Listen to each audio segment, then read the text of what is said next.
I never intended to remain invisible forever. Standing outside my parents' colonial revival home in Greenwich, Connecticut on a crisp Thanksgiving morning in 2022, I watched frost glisten on the fallen maple leaves and thought about how differently things might have turned out if my family had believed in my potential just once after I returned from Afghanistan. My name is Captain Olivia Reeves, Liv to my squad in the 10th Mountain Division. Poor little Livy to my family, who still saw me as the aimless middle child who escaped responsibility by enlisting.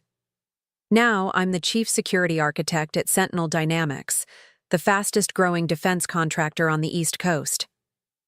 But to my family, I'm still the disappointment who wasted her potential in the military and came home damaged goods with nothing to show for it. The holiday lights wrapped around the porch columns blinked indifferently as I remembered last year's Thanksgiving dinner. "Have you tried that Veterans Employment Program down at the community center?" my older sister Charlotte asked, swirling her wine, her MBA from Wharton always somehow front and center. "Dad knows someone in HR at Reynolds Corp who might have an entry-level security position," my mother added helpfully, not realizing Reynolds had just awarded my team at Sentinel a $45 million contract to overhaul their entire global security infrastructure. My father, William Reeves, spent 30 years building Reeves Financial Group into a powerhouse investment firm serving high-net-worth clients across New England. He groomed my older brother William Jr. from birth to take over, while Charlotte became their celebrated marketing director. I was always the puzzle they couldn't solve, too restless for their world of country clubs and client dinners. The rifts only deepened when I enlisted instead of attending Princeton.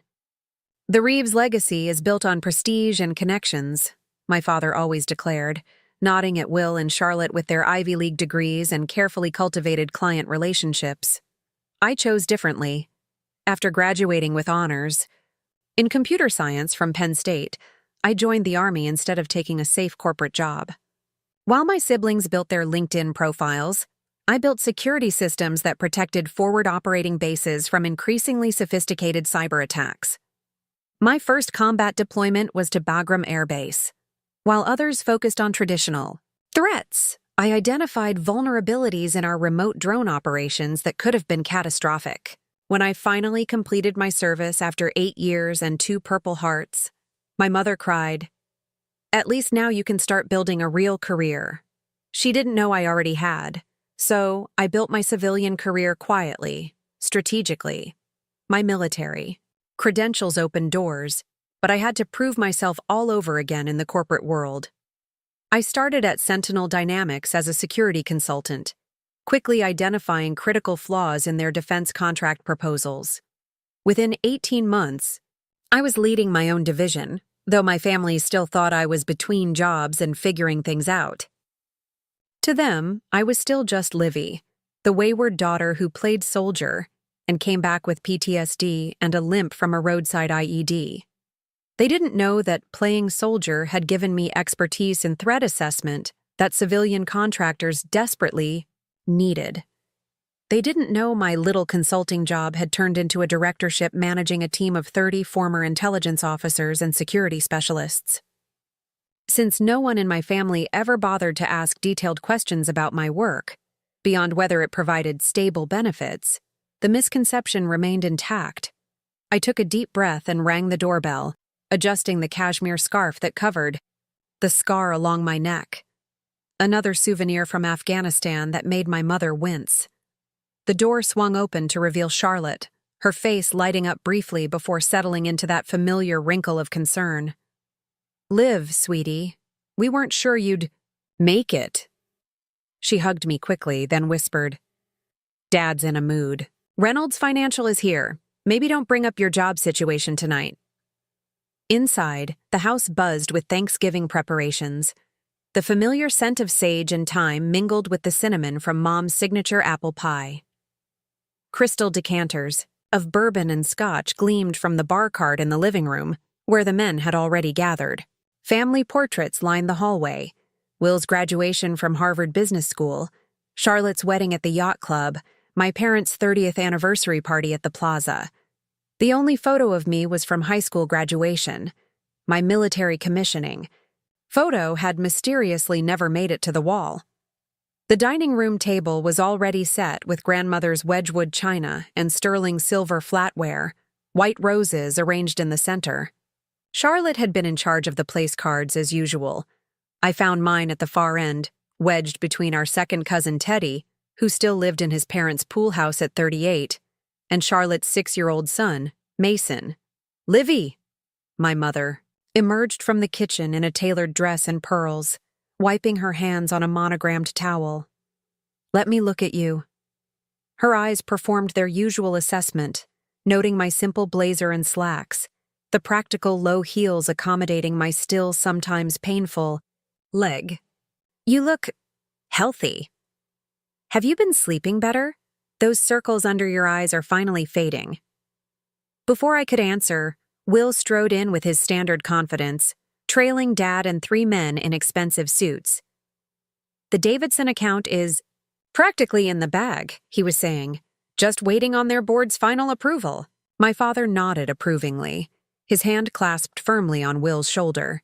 When he spotted me, his expression shifted to something between pity and disappointment. "Olivia," he said, his voice softening as if addressing someone fragile. "Glad you could make it." "Wouldn't miss it, Dad," I replied, accepting his perfunctory kiss on the cheek. "These are the gentlemen from Reynolds Financial," he said, gesturing to the suits. Tom Reynolds, CEO, his VP of Operations Mark Whitman, and their new head of investment strategy, Peter Coleman. I nodded politely, suppressing a smile. Reynolds Financial had been trying to poach me from Sentinel for months, though they'd been dealing with my professional name, OK Reeves, unaware of the connection to my family. Their latest offer had arrived in my inbox just yesterday. A TI 7-figure compensation package to head their new cybersecurity division. "Nice to meet you," I said simply. "Olivia was in the military," my mother interjected quickly, as if providing an explanation for my lack of recognizable achievement. "She's between opportunities right now." Tom Reynolds nodded with the mechanical sympathy of someone acknowledging an unfortunate situation they're grateful not to share. "Always appreciate our veterans' service," he said vaguely. "If you're looking for something entry-level in admin, I'm sure we could—" "Drinks," Charlotte announced, sweeping in with a tray of cocktails, cutting off what would have been yet another condescending offer. As everyone migrated to the living room, I caught snippets of conversation, Will describing the new summer house on Martha's Vineyard, Charlotte discussing Mason's acceptance to the exclusive Brightwood Academy, my father dropping names of clients they'd recently signed. "Livy," my mother called, gesturing me toward the kitchen. "Would you mind checking on the sweet potatoes?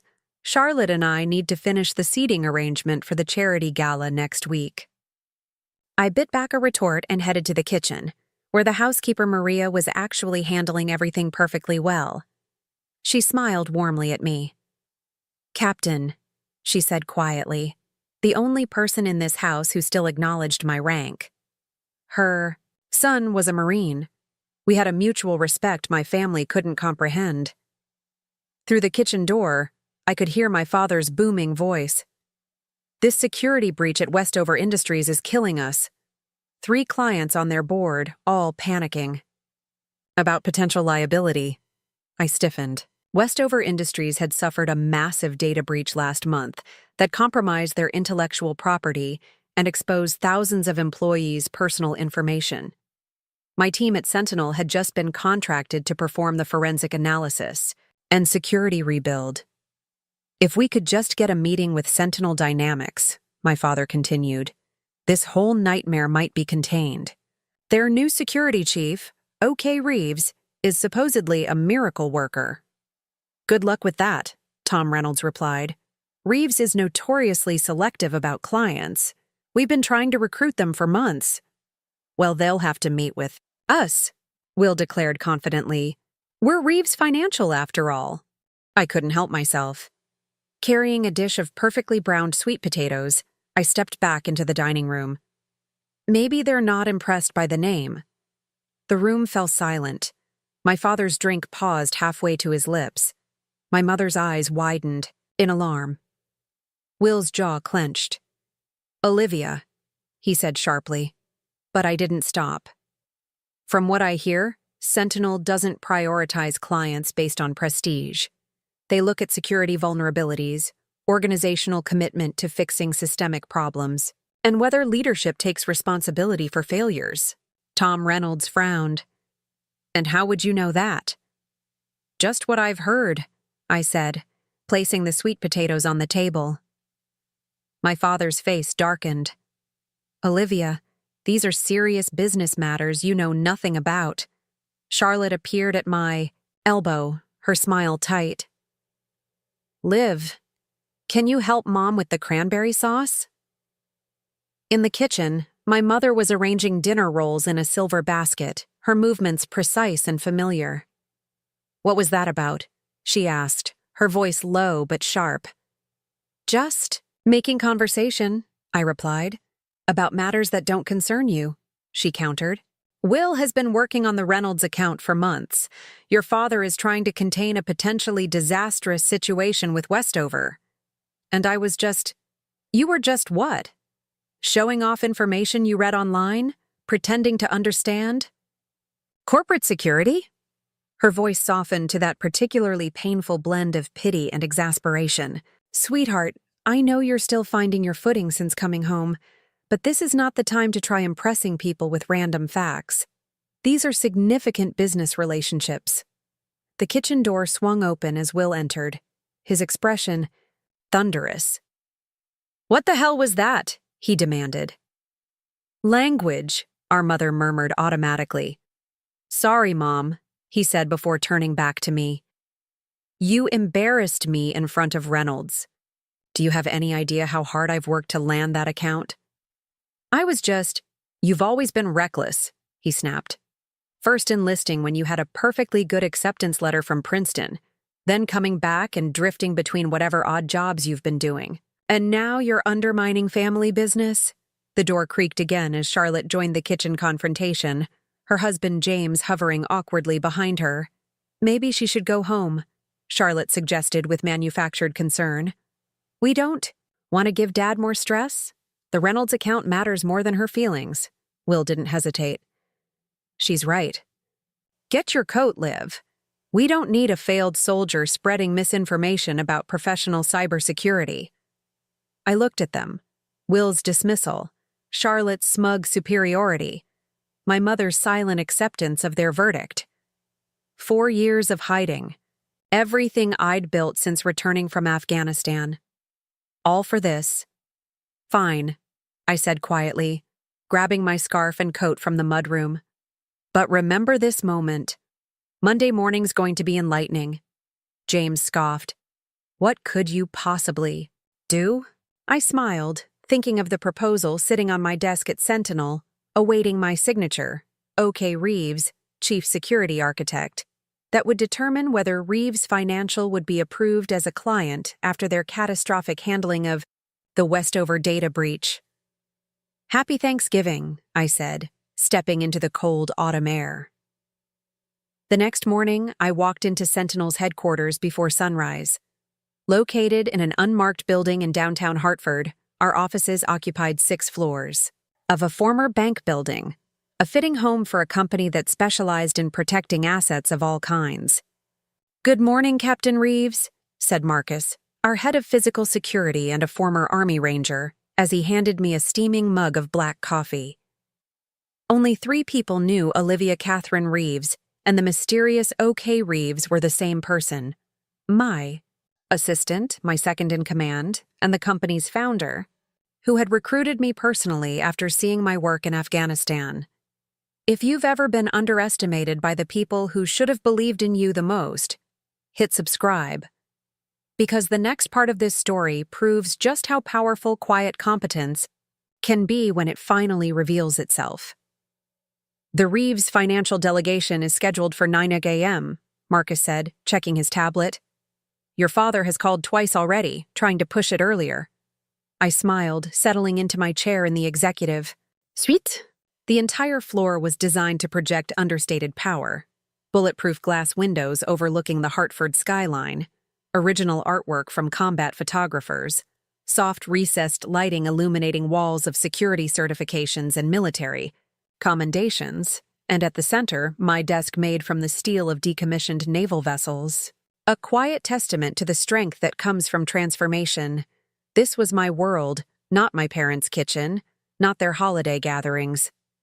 Here, no one questioned my understanding of threat assessment or suggested I apply for entry-level positions. How?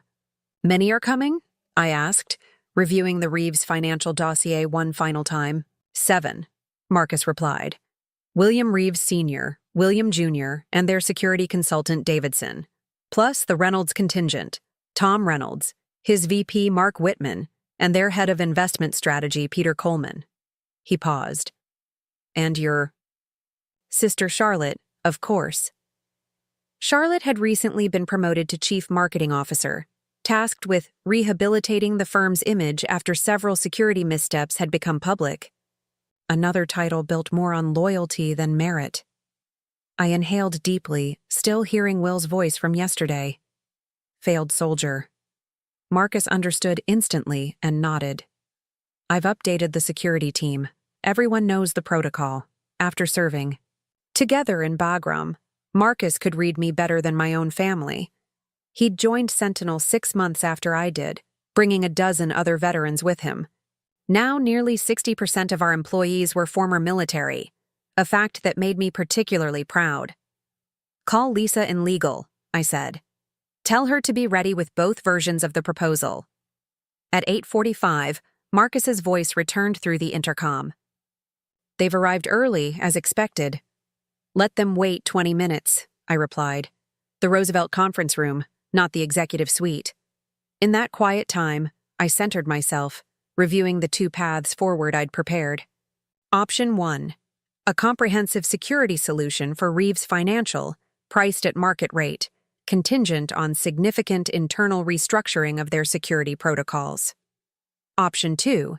Rejection of their business altogether, with a detailed explanation of why they failed to meet our standards. Which path we'd take depended entirely on how the next hour unfolded. The Roosevelt Room was strategically chosen.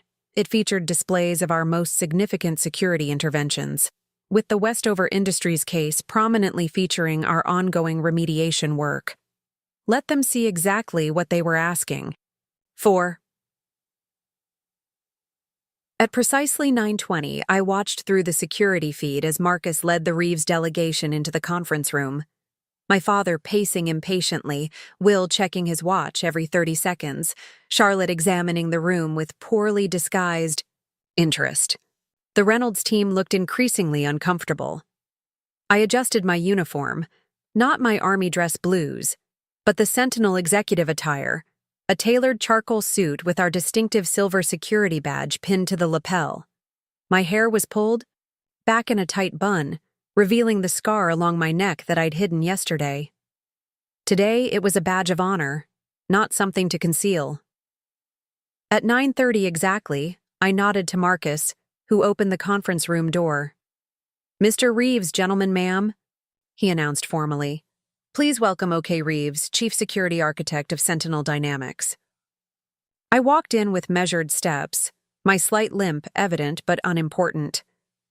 The room fell silent. My father stood first, extending his hand automatically. Ms. Reeves, thank you for making time for us.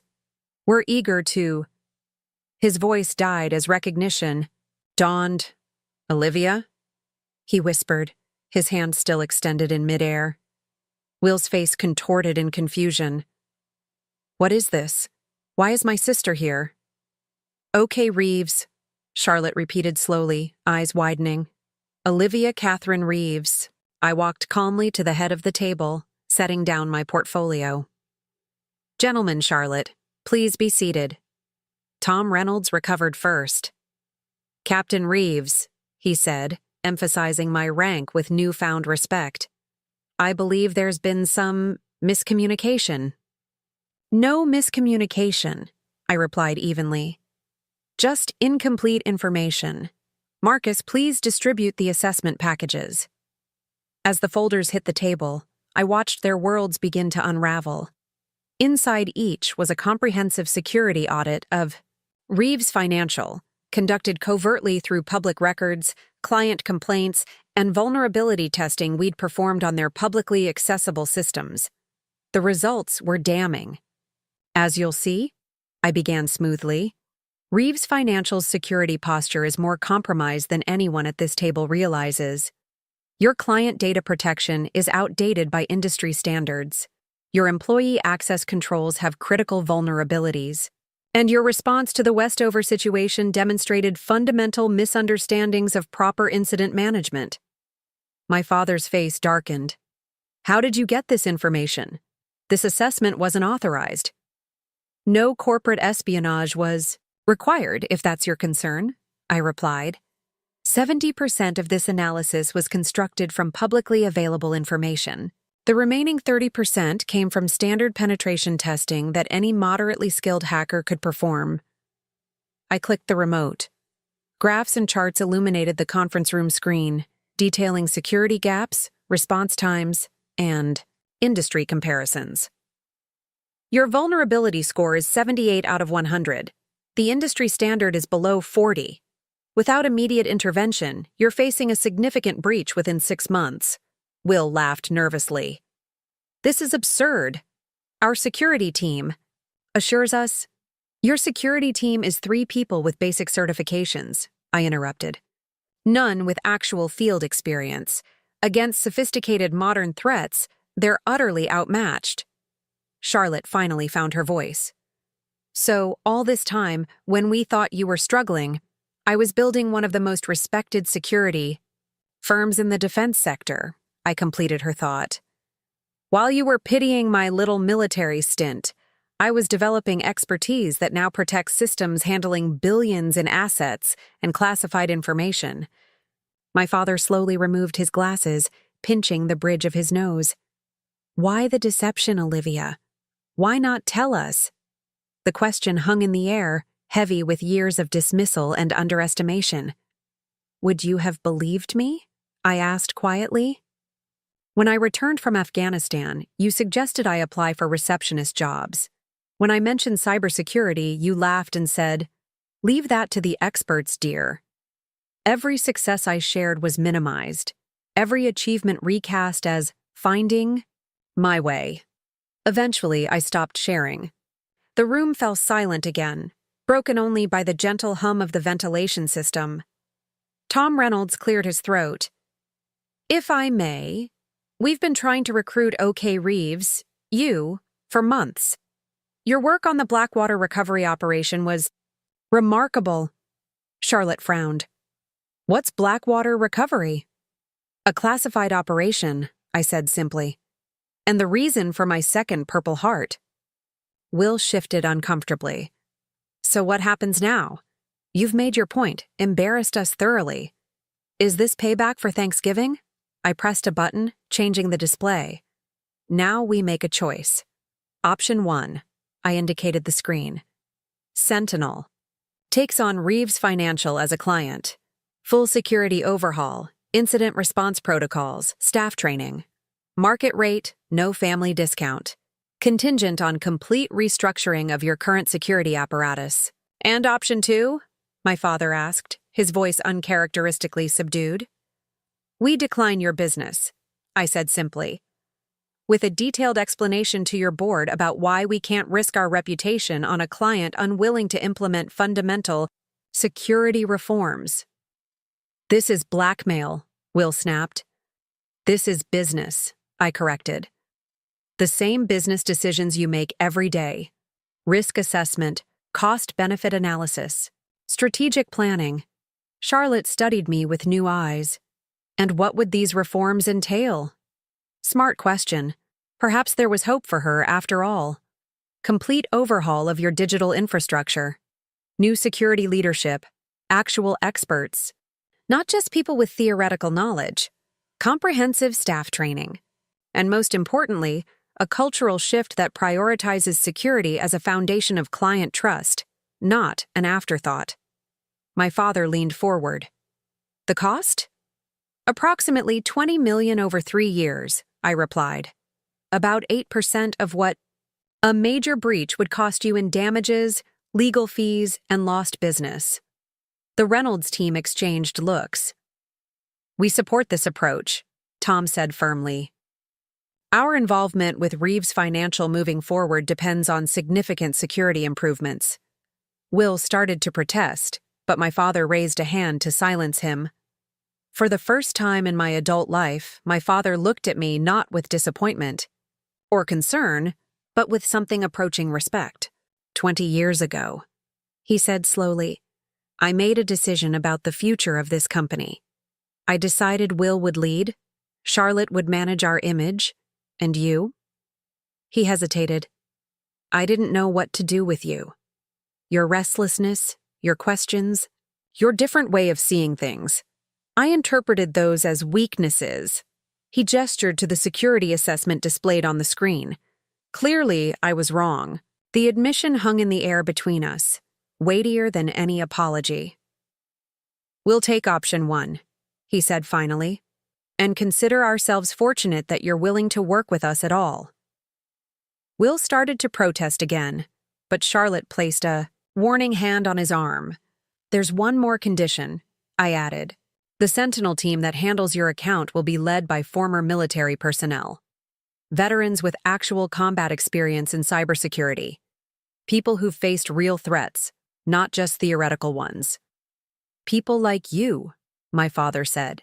People I trust, I corrected. This won't be my account. I have other priorities, but you'll be in excellent hands with my team. As they signed the preliminary agreement, Will remained rigid, eyes fixed on the document. Charlotte's gaze kept returning to the wall of commendations behind me, clearly seeing me for the first time. My father lingered after the others began, filing out. Olivia, he started. I don't know what to say. You don't need to say anything, I replied. Just honor the agreement. Make the changes. Protect your clients. He nodded slowly. Your grandfather would have been proud. He always valued people who built things from nothing.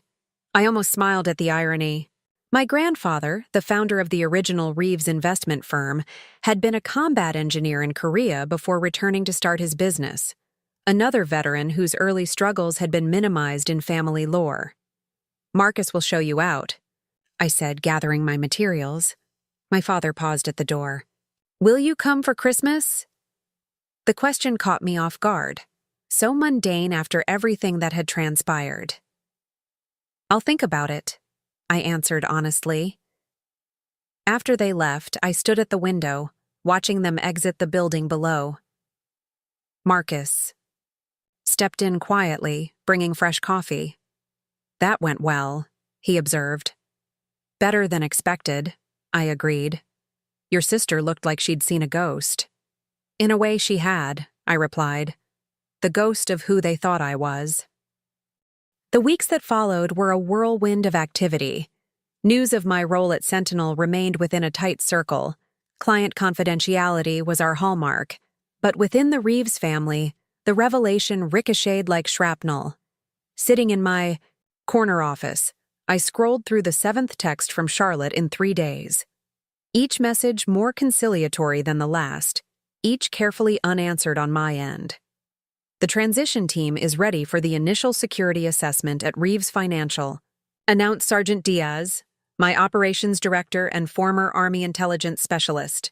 A decade younger than me, but with the focused intensity of someone who'd seen too much, too soon in Kandahar, Diaz handled our most sensitive client transitions. They're requesting your presence at the kickoff meeting. Denied, I said without looking up from my monitor. Carter will lead this one. Major Carter, James to civilians, ICE to those who served with him, had been my security officer in Afghanistan. His methodical approach to threat assessment had saved our forward base twice from coordinated attacks. Now he headed our financial sector division, bringing the same precision to protecting investment firms from digital and physical threats. They specifically asked for you, Diaz persisted. William Reeves Sr. made the request personally. finally looked up. This is exactly why I shouldn't go. No special treatment, no family exceptions. Standard protocol? Diaz nodded, understanding immediately. In our line of work, exceptions created vulnerabilities. I'll inform them you're unavailable due to classified government contracts. Thank you, I said, returning to the actual classified contract on my screen. A Pentagon request for enhanced security around drone navigation systems. The kind of work that would never make headlines but prevented catastrophes. My office phone rang, the private line that bypassed even my assistant. Only 4 people had that number. Reeves, I answered crisply. Captain. The deep voice of General Howard Blackwater, my former commanding officer, and now the liaison between Sentinel and certain government agencies. I hear you've added family to your client roster. I sighed. News travels fast. In certain circles, he agreed. His tone shifted to something more serious. We need to discuss Madison Protocol. In person. Pentagon, tomorrow, 0800. Madison Protocol, our code name for a suspected coordinated attempt by foreign operatives to target financial infrastructure. We'd detected patterns across multiple institutions over the past 6 months. Nothing definitive, yet, but the breadcrumbs were forming an unsettling path. I'll be there, I confirmed before hanging up. As I looked back at my screen, an email notification appeared from an address I hadn't seen in years, james.collierdefense.gov. James had been my direct supervisor in Afghanistan, the one who'd recognized my aptitude for security systems and moved me from standard communications to developing our base's cyber defenses. Okay. Need to discuss urgent matter related to Horizon activity. Secure channel only. JC. Horizon was another code name. This one for suspected infiltration of private financial systems by state actors.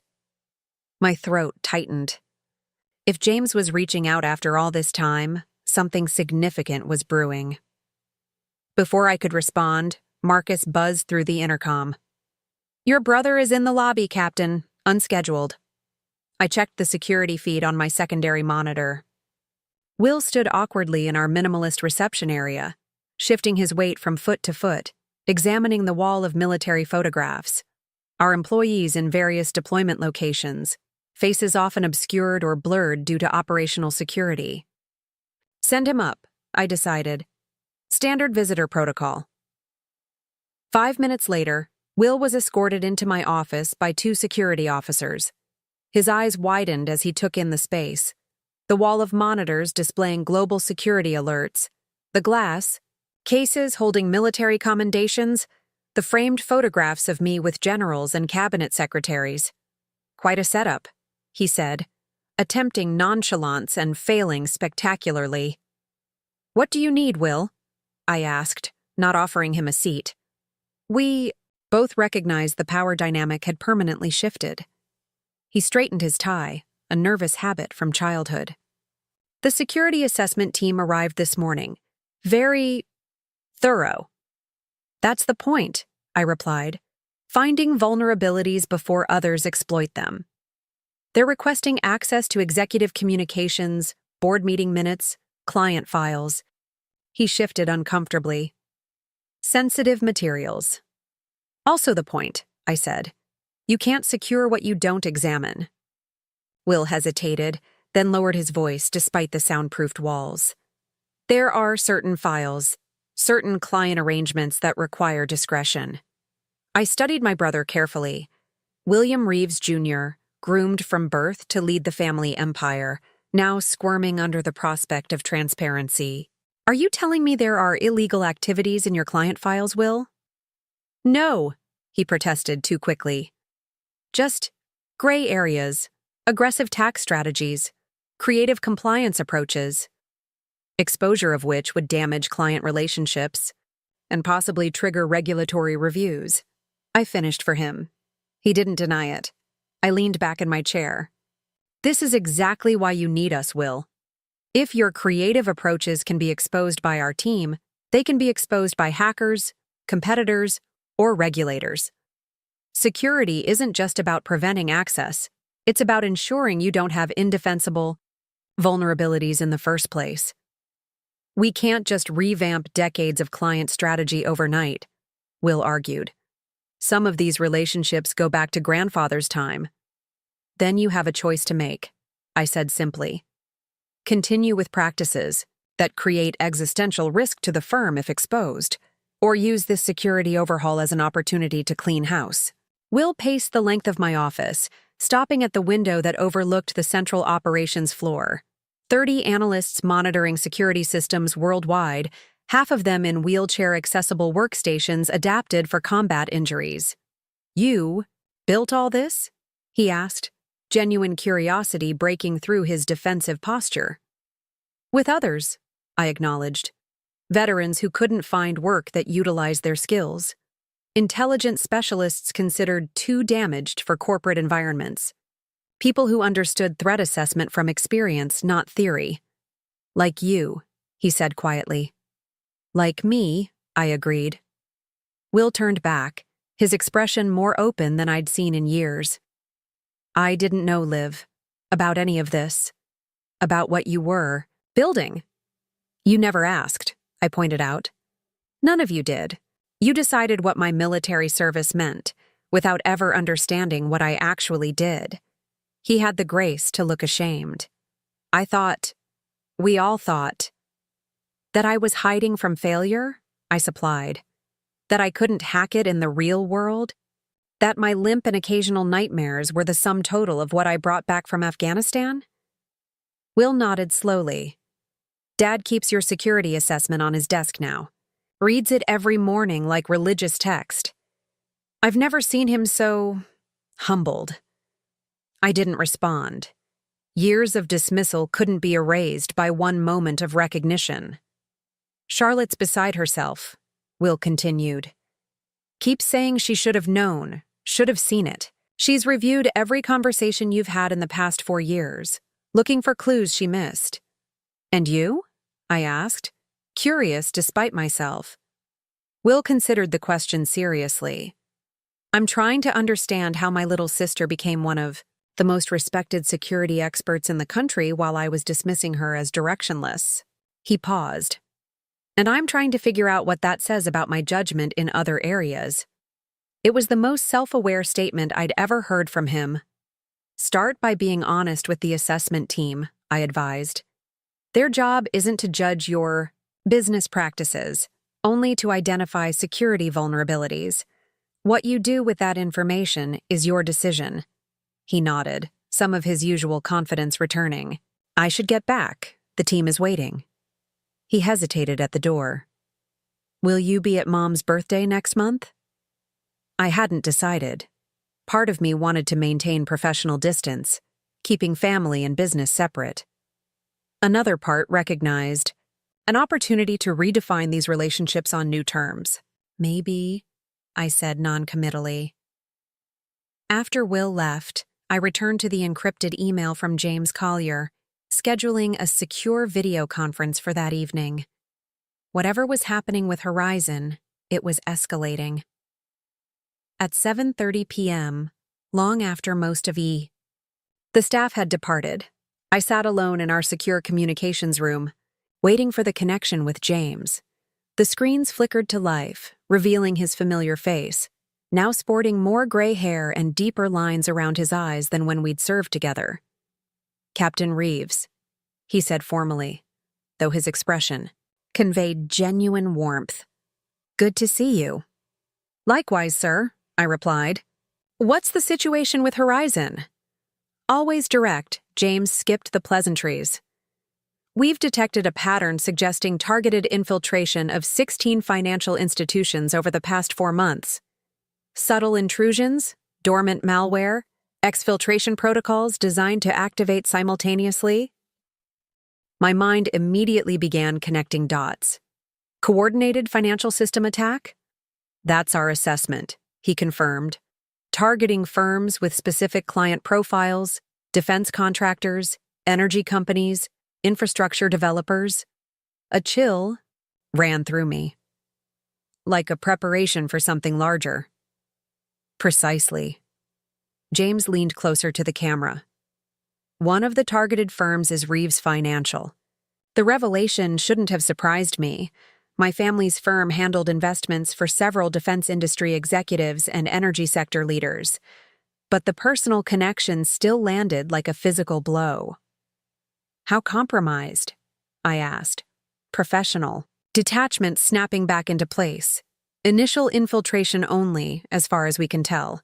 No data exfiltration yet, but the malware signature matches the other targets. Timeline? Unknown, James admitted. But chatter suggests acceleration. We're bringing together a task force, private sector security experts working alongside government intelligence. Your name topped the recommendation list. I frowned.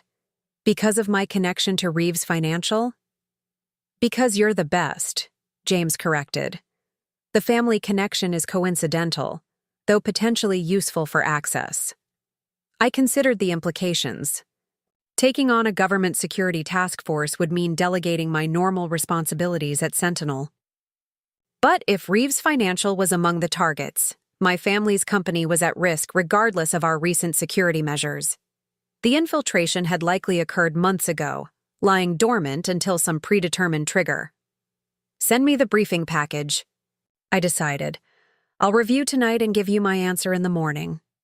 James nodded approvingly. That's the OK Reeves I remember. Methodical even under pressure. After the call ended, I sat motionless, processing the implications. If foreign operatives were targeting financial systems connected to defense and infrastructure, the potential damage extended far beyond data theft or financial fraud. It suggested preparation for something more strategic, possibly coordinated with physical attacks or infrastructure disruption. And my family's firm, for all its prestige and connections, was just another vulnerability in someone's larger plan. Phone buzzed with a text from my mother. Your father told me everything. Please call when you can. I need to hear your voice. I set the phone aside unanswered. The personal revelations would have to wait. Right now, I needed to focus on the potential threat. Opening my laptop, I began drafting a security protocol that would exceed the standard measures our team was implementing at Reeves Financial. If hostile actors had already established a foothold in their systems, we'd need specialized detection methods to find the dormant malware without triggering its defensive mechanisms. Hours later, as midnight approached, my office phone rang again. The private line. Reeves, I answered, expecting General Blackwater with follow-up questions. Instead, my father's voice filled the line. Olivia. He sounded older than I remembered, weariness evident even in that single word. I just got a call from the Pentagon. Something about a security task force? I straightened in my chair. How did you... Apparently, he interrupted. When your daughter has a high-level security clearance and your company is potentially compromised by foreign actors, someone thinks you should be informed. The bitterness in his voice wasn't directed at me, I realized, but at the situation, at finding himself suddenly dependent on the child he'd underestimated. It's preliminary, I said carefully. An investigation into potential vulnerabilities across multiple financial institutions, including ours, he stated flatly. Yes. The line went silent for so long I wondered if we'd been disconnected.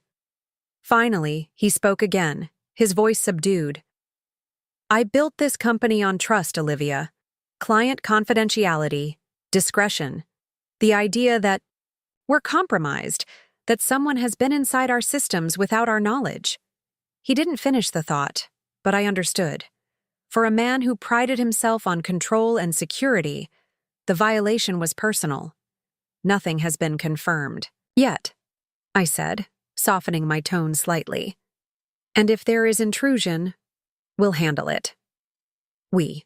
He questioned, a fragile hope in his voice that made him sound suddenly vulnerable. Sentinel, I clarified, maintaining professional boundaries. With the task force, if necessary. Another pause. Your brother showed me your office today, the operation you've built. His voice took on a quality I'd rarely heard directed at me: pride. "It's remarkable, Olivia. Truly." The praise, so long withheld and now freely given, landed awkwardly. Part of me still craved this validation. Another part had moved beyond needing it. "Thank you," I said simply. "I keep asking myself how I missed it," he continued. "How I could have been so blind to your capabilities."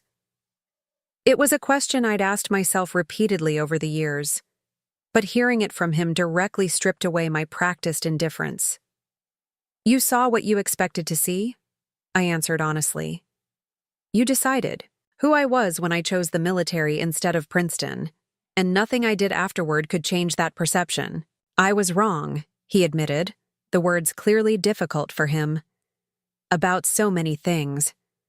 Another call was coming through on my secure line. James Collier again, likely with additional intelligence. "I need to go," I told my father. "Security matter." "Of course," he said quickly.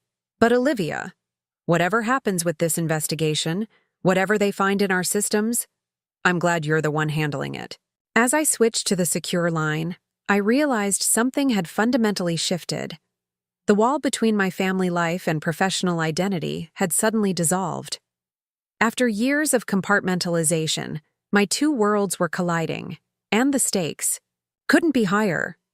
"Reeves," I answered, pushing personal reflections aside and focusing on the crisis at hand. "We've confirmed activation protocols in the malware," James reported without preamble.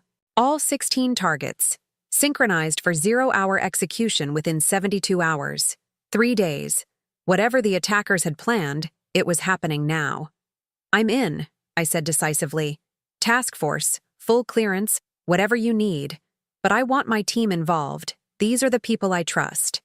"Already approved," James replied. "Pentagon ZO 700 tomorrow. Bring your best people."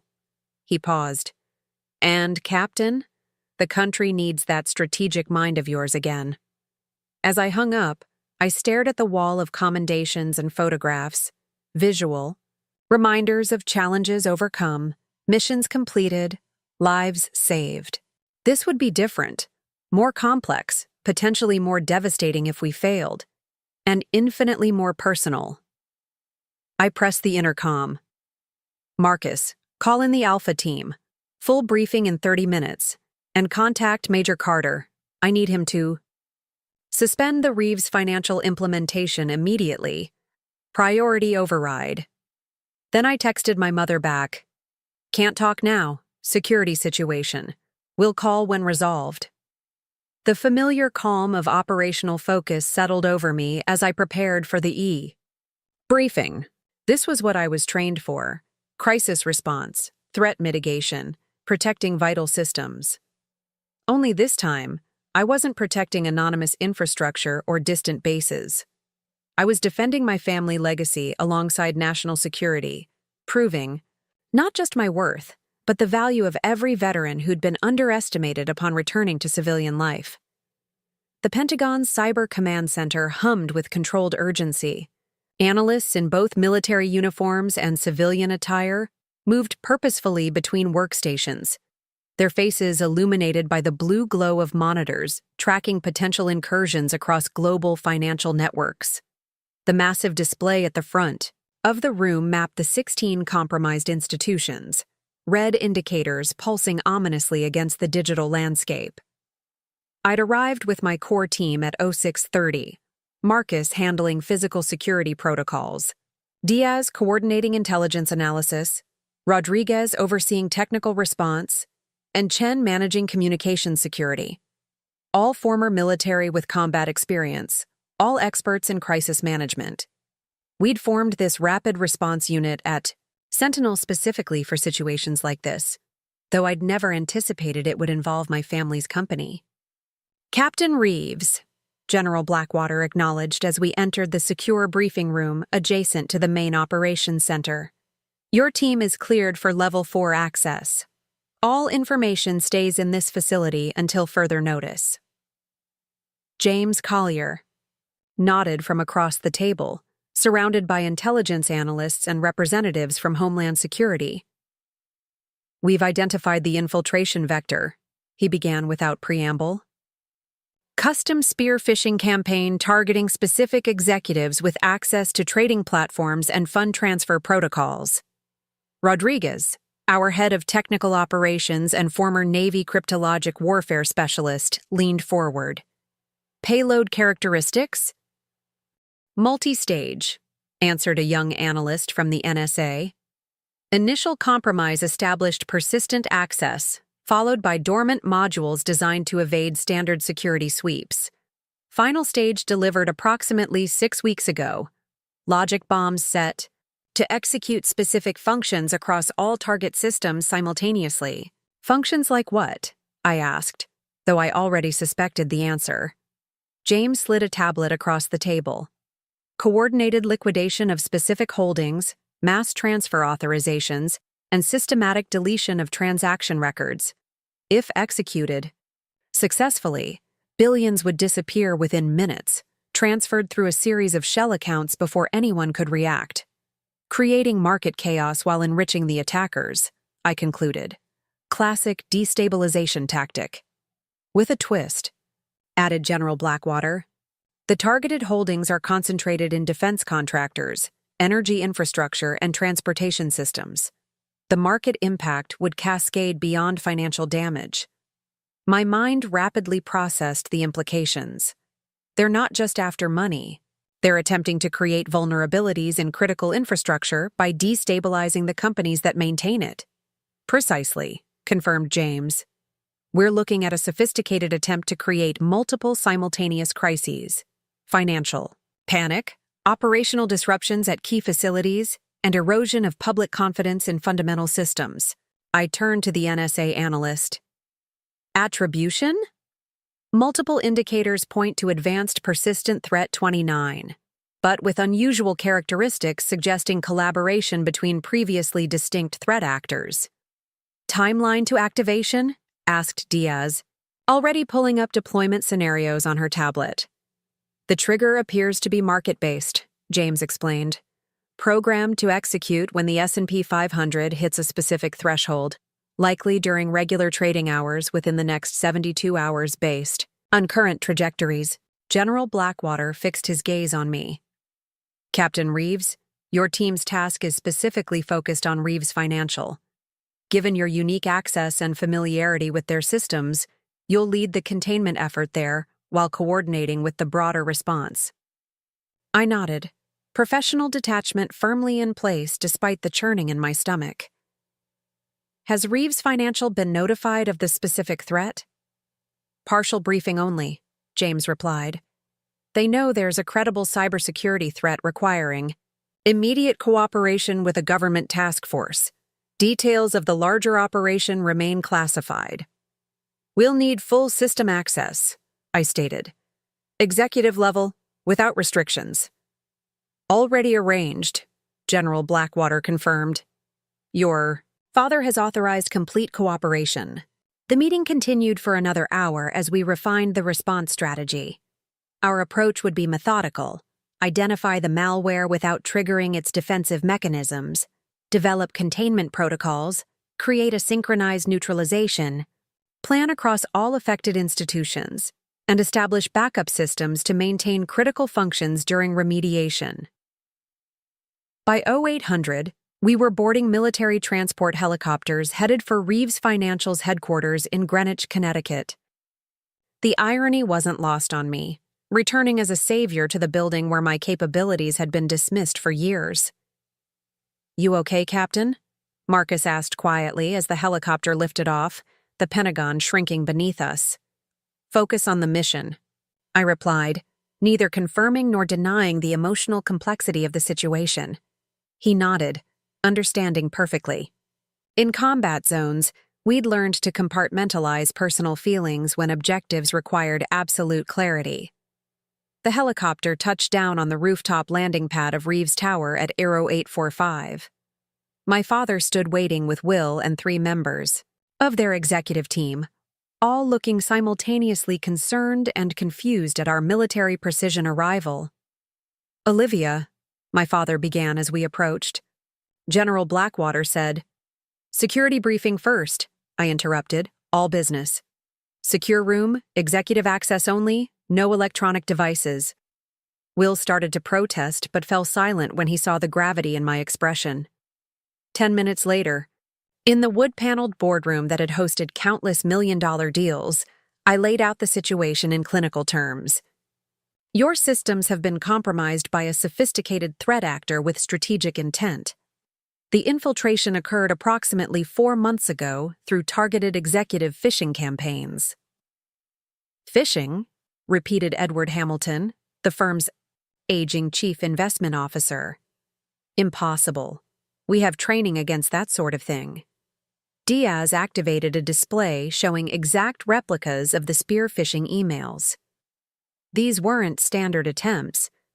They were custom-crafted for specific executives, referencing real client matters, upcoming board discussions, and personal details that enhanced credibility.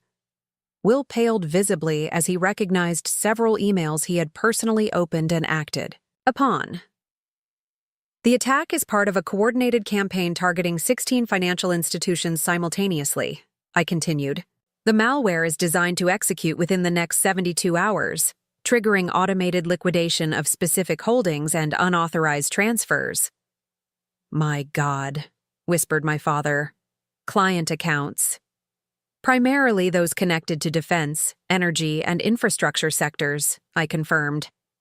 "The objective appears to be dual purpose: financial theft and market destabilization with national security implications." The room fell silent as the magnitude set in. "What do you need from us?" my father finally asked, his voice steady despite the circumstances. "Complete system access, no restrictions," I replied.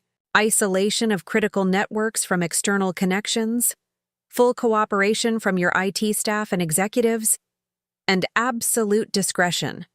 No communication about this situation to anyone outside this room." "Done," he said without hesitation. For the next 12 hours, we worked methodically through Reeves' financial systems. My team established a secure operations center in what had previously been the executive lounge, transforming the space designed for client cocktails into a military-grade cyber defense hub. Rodriguez led the technical team, delicately probing the network architecture to locate the malware without triggering its defensive protocols. By late afternoon, they had identified the primary payload embedded deep within the trading platform's authorization systems. "It's elegant," Rodriguez admitted, a reluctant admiration in his voice. "Designed to authenticate itself using legitimate credentials, then execute a series of transactions that would appear normal until the cumulative effect became apparent." Diaz coordinated with Pentagon teams handling the other 15 institutions, synchronizing our findings and response strategies. "Similar patterns across all targets," she reported. "The kill switch needs to be simultaneous, or it could trigger contingency protocols." At 2100 hours, I called for a status briefing in our makeshift command center.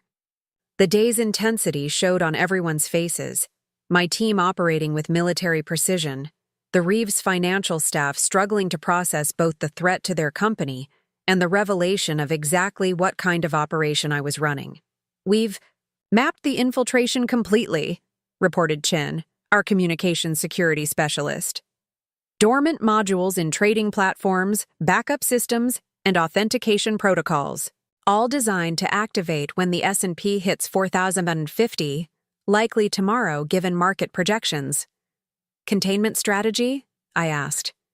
"We've developed a 3-phase approach," Rodriguez explained, displaying the technical specifications: isolation, neutralization, and verification. We'll need to take all trading systems offline for approximately 20 minutes during the neutralization phase. Will frowned from across the room. 20 minutes during trading hours? That's necessary, I cut him off.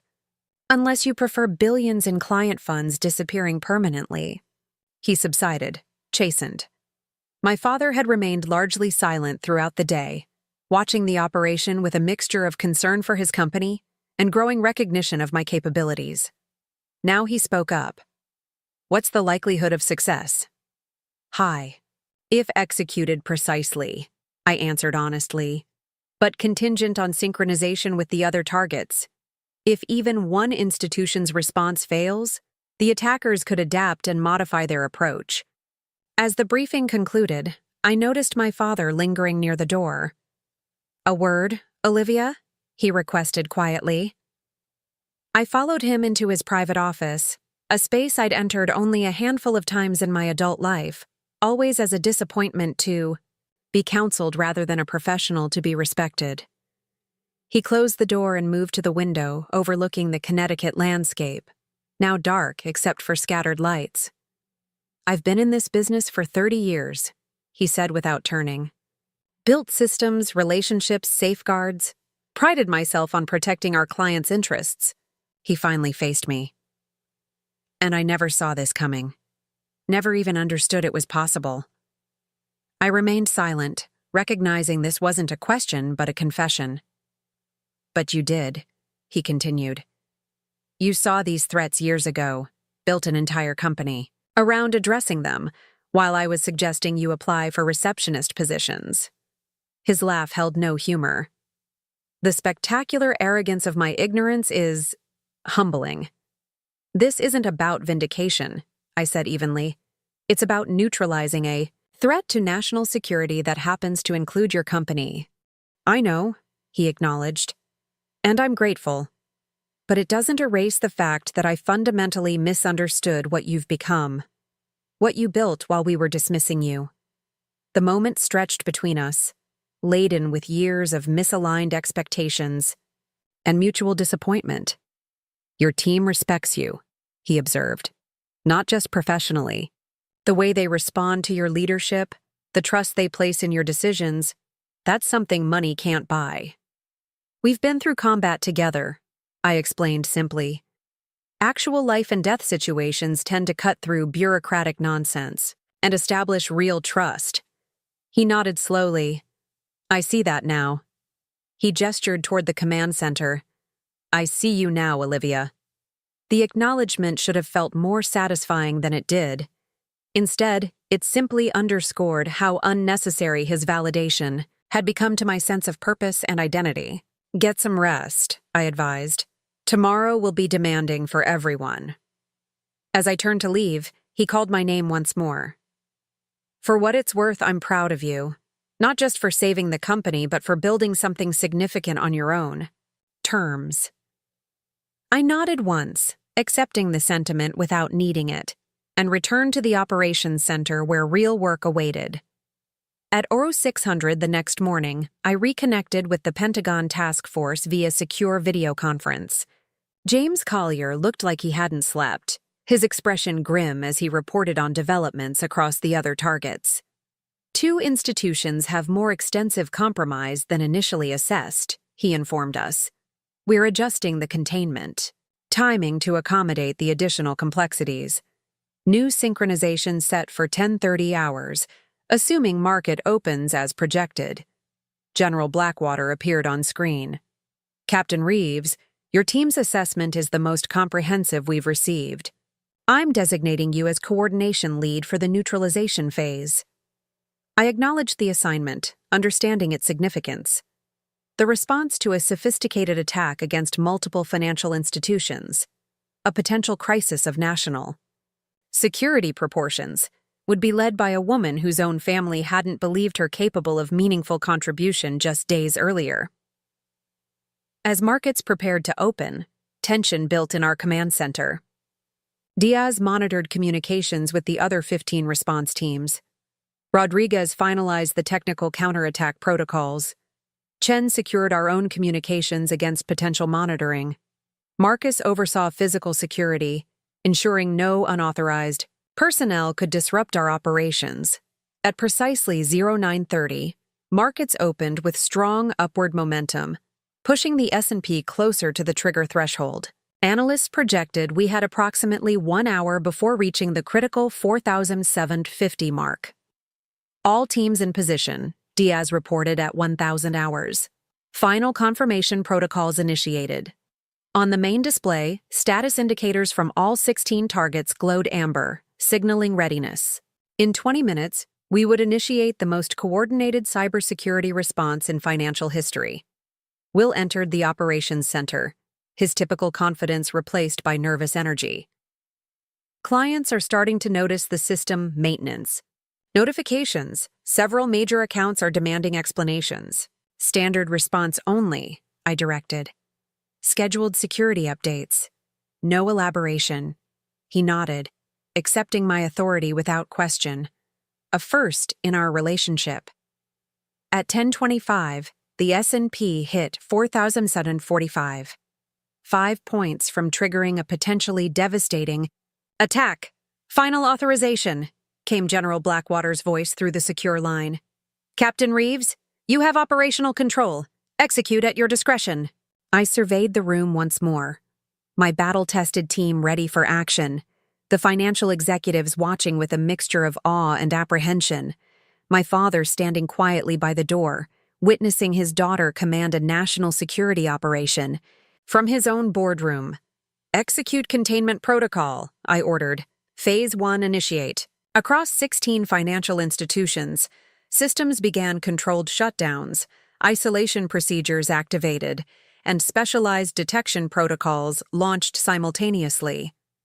Within our operation, Rodriguez led the technical team through the precision sequence we'd rehearsed through the night. Malware isolated in primary systems, he reported after 7 minutes. Proceeding to neutralization. On the main display, 15 green indicators confirmed other teams reaching the same milestone. One remained stubbornly amber. First Capital Trust in Chicago, struggling with an unexpected variant of the malware. Chicago team requesting guidance, Diaz relayed. Their containment is encountering adaptive resistance. I moved to the communications station. Patch me through directly. For the next 4 minutes, I guided the Chicago team through an alternative approach based on patterns we'd identified at Reeves Financial. Their indicator finally shifted to green at 10:37. All targets contained, Diaz confirmed. Neutralization, synchronized and proceeding. The next 10 minutes passed with methodical precision as malicious code was systematically identified, isolated, and neutralized across all systems. Rodriguez maintained constant communication with Pentagon cyber specialists, adapting our approach in real time as the malware's defensive mechanisms became apparent. At 10:52, 22 minutes after initiating the response, Rodriguez looked up from his station with the first smile I'd seen in 24 hours. Clean verification across all primary systems. Malware neutralized. The tension in the room broke as Diaz confirmed similar reports from other institutions. All targets reporting successful neutralization. Pentagon confirming independent verification. General Blackwater's voice came through once more. Preliminary success confirmed. Captain Reeves, excellent work. Recovery protocol authorized. As systems carefully reactivated and normal operations resumed, the magnitude of what we'd prevented became clear. An attack that could have destabilized markets, compromised critical infrastructure, and potentially triggered cascading national security crises had been thwarted through coordinated expertise and precise execution. Will approached cautiously as my team began post-operation procedures. So that's it? We're secure now? For this specific threat, yes, I confirmed. But your long-term security overhaul proceeds as planned. This was just the most immediate danger. He nodded, processing the implications. You know, when we were kids, I always thought I'd be the one protecting you. Big brother and all that. He gestured at the operations center, now transitioning from crisis management to documentation and analysis. Turns out it's quite the opposite. It was the most genuine thing he'd said to me in years. My father joined us, addressing me with newfound respect. General Blackwater called, said you're needed back at the Pentagon for debriefing. He held out his hand formally. Thank you, Captain. Reeves! For saving my company and apparently much more. I accepted his handshake, maintaining professional composure despite the personal milestone it represented. The threat was neutralized through coordinated effort. My team deserves the credit. Your team that you built, trained, and led, he corrected. Don't diminish your achievement, Olivia. I've done enough of that for a lifetime. As we prepared to depart, Charlotte arrived, having been summoned by Will once the immediate crisis passed. She took in the transformed executive floor, military-grade equipment where client couches had been, my team efficiently dismantling our temporary command center, the deference with which Reeves executives now treated me. Livy? She questioned, softly, using my childhood nickname, but with none of the condescension that usually accompanied it. What happened here? Will placed a hand on her shoulder. Our little sister just saved everything, and I mean everything. 6 weeks after the neutralized attack, life at Sentinel had returned to a new normal. The Pentagon debriefing had extended into a series of classified intelligence meetings, congressional testimony behind closed doors, and the establishment of a permanent financial sector security task force with Sentinel as lead civilian contractor. My team had performed flawlessly under pressure, earning commendations that would remain forever sealed in classified records, but were celebrated privately within our ranks. Sitting at my desk reviewing the final security implementation report, for Reeves Financial, I found myself appreciating the symmetry. The company that had dismissed my potential was now protected by the systems I'd built, the expertise they'd belittled now central to their continued existence. The board meeting presentation is ready for your review, announced my new assistant, Lieutenant Rivera, another veteran finding her footing in civilian life. And your father called again, 3rd time this week. I nodded, accepting the file, while ignoring the personal message. The professional relationship with Reeves Financial had been formalized through proper channels: quarterly security reviews, staff training protocols, incident response procedures. The personal relationships remained more complicated. Also, invitations arrived for the Veterans Employment Initiative fundraiser, Rivera added. Pentagon leadership will be attending. They've requested you as keynote speaker. This caught my attention.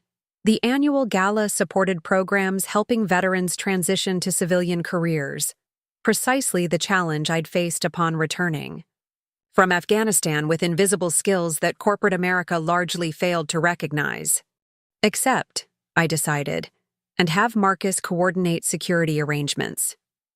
After the thwarted attack, my public profile had risen considerably, despite efforts to keep my role classified. Certain adversaries had ways of identifying who had disrupted their operations. Later that afternoon, as I prepared for a video conference with international security partners, Marcus appeared at my door. His expression told me this wasn't an operational matter. Your sister's downstairs, he announced, says she needs 5 minutes. Charlotte had reached out repeatedly since the incident, texts, calls, emails, each carefully professional yet clearly seeking reconnection. I'd maintained distance, unsure whether her renewed interest stemmed from genuine remorse or merely recognition of my newly evident value. Send her up, I decided, curious enough to break my pattern of avoidance. Charlotte entered my office with none of her usual polished confidence. Her eyes widened as she took in the space. Awards I couldn't explain, photographs with officials she didn't recognize, the wall of monitors tracking global security alerts. This is impressive, she said, clearly searching for adequate words. What do you need, Charlotte? I asked directly, not unkind but unwilling to pretend our relationship hadn't fundamentally changed.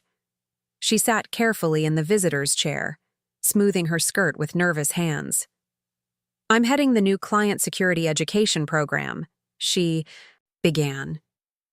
Teaching our high-net-worth clients about digital hygiene, personal security protocols, threat awareness, all the things we never took seriously enough before.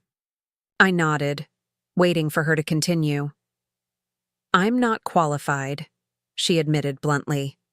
I've taken the training your team provided, read everything I can find, but I'm still inadequate.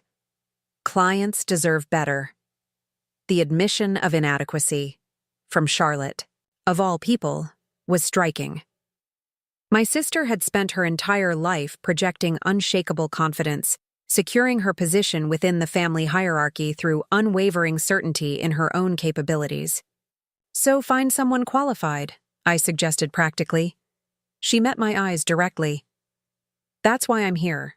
I need a partner from Sentinel, someone who understands both security and communication, someone who can translate complex threats into actionable guidance for civilians who still think password 123 is sufficient protection." I leaned back, studying her. "There are several qualified trainers on our team. I'll have Rivera coordinate." "I want you," Charlotte interrupted. "Not just because you're the best," she added quickly, "but because I need to fix this. Us." The directness surprised me. Charlotte had always approached family relationships obliquely, managing appearances rather than addressing substance. "There's nothing to fix," I said carefully. "We have different paths, different expertise. Professional cooperation doesn't require personal reconciliation." Charlotte's eyes filled unexpectedly. "Doesn't it, though? I've spent 6 weeks reviewing every conversation we've had since you came home from Afghanistan. Every dismissive comment, every helpful suggestion that completely missed who you actually are." She shook her head. "The magnitude of my misunderstanding is staggering." I remained silent, uncertain how to respond to this uncharacteristic vulnerability. "When I saw what you did, watching you command that operation, seeing Pentagon generals defer to your expertise, I realized I've never actually known my sister." She leaned forward. "I'd like to, if you'll give me the chance." The sincerity in her voice penetrated defenses I'd carefully constructed over years of family disappointment. "This security education program," I said after a moment, "it's actually important. Most high-net-worth individuals have no concept of their vulnerability footprint." Charlotte nodded eagerly. "Exactly. And after what happened, they're finally willing to listen." I can't do it personally, I decided. But Major Carter worked in intelligence education before Afghanistan. He can develop an appropriate curriculum and co-present with you. Relief flooded her expression. "Thank you." "It's a professional recommendation," I clarified, "not a personal reconciliation." "I understand," she said, though her eyes suggested otherwise. As she stood to leave, she hesitated. "Mom's birthday dinner is Sunday. Small gathering, just family." She swallowed visibly. "She asks about you constantly now. Not how you're doing like before, but actual questions about your work, your company." "She's trying, Liv." I didn't immediately respond, and Charlotte didn't push further. She simply placed a handwritten invitation on my desk and left. After she was gone, I turned back to the international security briefing preparations, but found my concentration fragmented by the conversation. For years, I'd operated in separate worlds, military service unknown to my family, civilian success invisible to those who should have celebrated it. The walls between those worlds had collapsed dramatically, leaving me without the compartmentalization that had protected me from family judgment.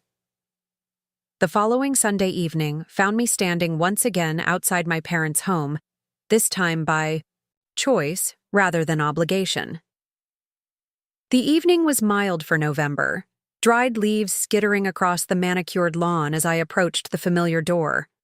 Will answered, genuine surprise registering before he masked it with a welcoming smile. "You came?" "Apparently," I replied dryly. The house felt different.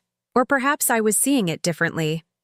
Family photos in the entryway now included a recently added image of me in my Sentinel office, captured by a business magazine that had featured our company in their Security Innovators issue. The formal dining room had been replaced by a casual buffet in the sunroom, lacking the rigid hierarchy of assigned seating that had always positioned me at the far end of the table. My mother approached cautiously, as if afraid sudden movements might cause me to flee.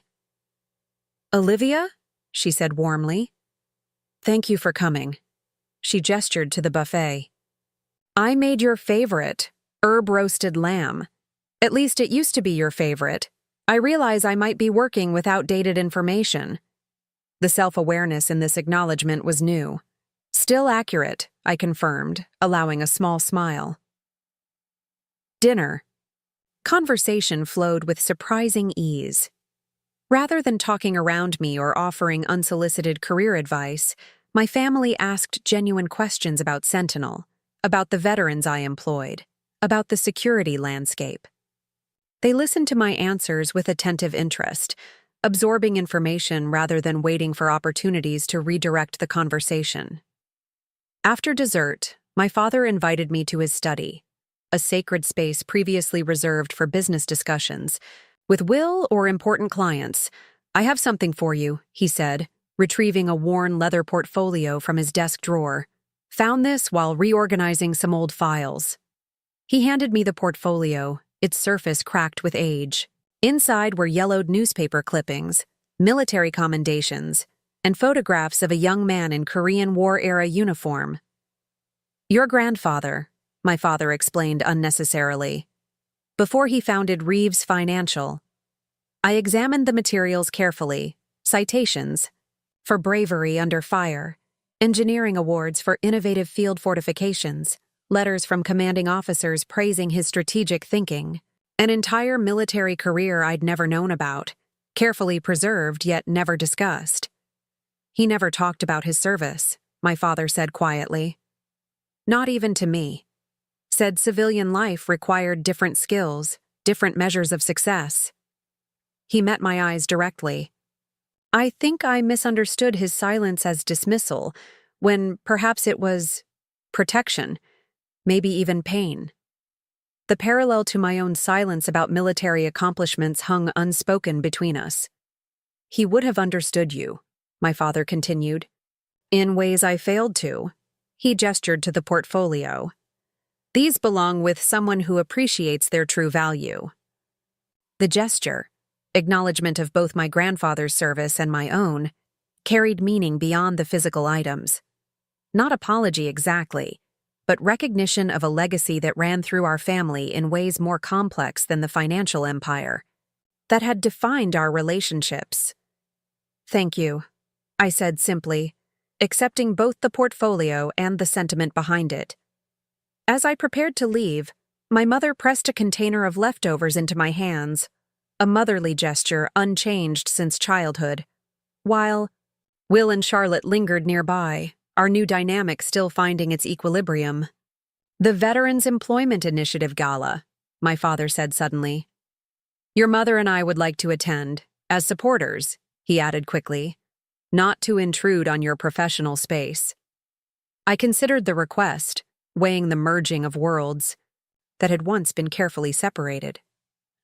"I'll have Rivera send invitations," I decided. "The foundation does important work." The relief in their expressions suggested this small concession carried significance beyond a social event.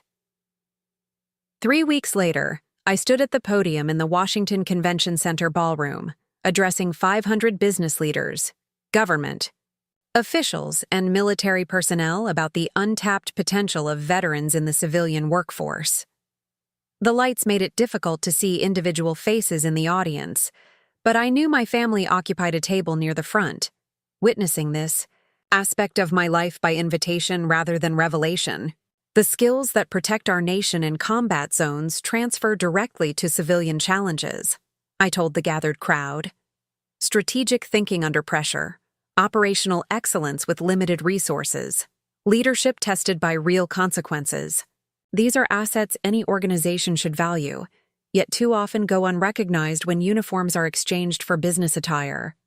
From the podium, I could just make out my father listening intently, my mother wiping away tears, Charlotte and Will attending with genuine interest rather than obligatory support. At Sentinel, we've built a company where military experience isn't something to overcome, but something to leverage. Where the same capabilities that protected forward operating bases now safeguard critical infrastructure and financial systems. Where veterans aren't charity cases but essential assets.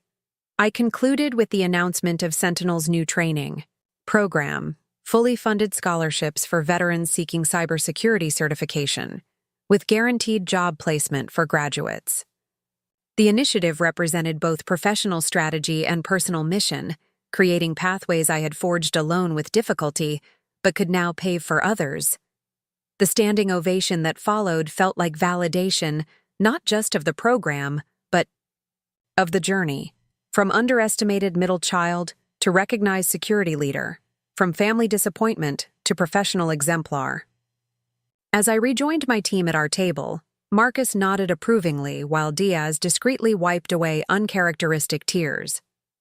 Later, as the gala transitioned to its less formal reception phase, I found myself surrounded by family and colleagues together, worlds, colliding not in crisis this time but in celebration. "Quite a different Thanksgiving season this year," Will observed, champagne flute in hand. "Last year we were showing you the door. This year is different," I acknowledged simply. Charlotte joined us, animated from conversations, with Pentagon officials who had recognized her new security education program as a model for client protection. "3 companies have already asked to implement similar training," she reported excitedly. "Major Carter is becoming a celebrity in financial circles." My father approached last, having concluded a conversation with General Blackwater that seemed to have left him both humbled and proud. "Your general friend tells me you've been offered a formal advisory position with Cyber Command," he said, "alongside your role at Sentinel." I nodded, unsurprised the information had traveled. "Consulting only. My primary commitment remains with my company." "Your company," he repeated, the words carrying appreciation rather than surprise now. "That you built while we were telling you to apply for entry-level positions." He shook his head. "The spectacular irony of seeing your name on our payroll now. Sentinel's quarterly invoice probably exceeds what we thought you'd earn in a decade." The observation carried no resentment, only rueful acknowledgement of misaligned perceptions now corrected by reality. As the evening concluded, I found myself standing between worlds that had finally merged, my military family of fellow veterans, who had always recognized my capabilities, and my blood family, who were learning to see me clearly perhaps for the first time. The journey from being kicked out of Thanksgiving dinner to becoming the protector of the very legacy that had rejected me wasn't about vindication in the end. It was about recognition. A value that had always been present but gone unseen, of contribution that took forms outside traditional expectations, of strength that looked different but proved more essential than anyone had anticipated. If you've ever been underestimated by the people who should have believed in you first, remember that success doesn't always announce itself loudly. Sometimes it builds quietly, steadily, proving itself when the moment demands. And when that moment comes, when your unique capabilities suddenly become the exact solution to a critical problem, the satisfaction runs deeper than any "I told you so" ever could. My name is Captain Olivia Reeves. I protected my country in Afghanistan, built a security empire upon returning home, and eventually saved my family's legacy when it mattered most. Not because they finally believed in me, but because I never stopped believing in myself. If you found strength in this journey from rejection to recognition, hit subscribe and join a community that understands the power of quiet competence and the satisfaction of proving your worth through action rather than argument. Because the most powerful validation doesn't come from finally being seen by others. It comes from knowing your own value all along.